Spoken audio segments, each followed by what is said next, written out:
नमस्कार. Sheetal home style cooking मध्ये आपल्या सगळ्यांचं खूप स्वागत आहे.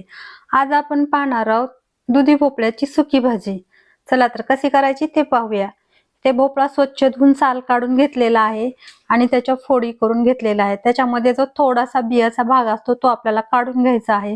पूर्ण काढायचा नाही, थोडासाच काढून घ्यायचा आहे.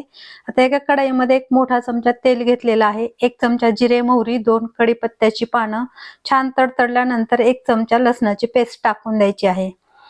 लसण छान तळू द्यायचं आहे. लसण छान तळल्यानंतर आपण त्याच्यामध्ये 1 चमचा हिरव्या मिरचीचा ठेचा टाकून घ्यायचा आहे.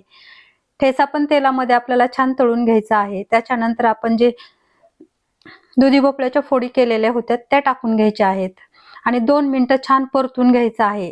2 मिनिटांनंतर 2 मोठे चमचे जाडसर वाटलेले शेंगदाण्याचं कूट, चवीनुसार मीठ, पाव चमचा हळद आणि 1 चमचा कांदा लसूण मसाला टाकून घ्यायचा आहे.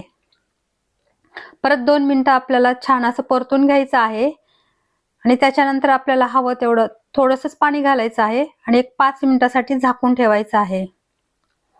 तर पाहू शकतात आपले 5 मिनिट झालेले आहे. भाजी छान अशी शिजलेली आहे. त्याच्यावरती बारीक चिरलेली कोथिंबीर टाकून घ्यायची आहे आणि कोथिंबीर टाकल्यानंतर छान असं मिक्स करून घ्यायचं आहे.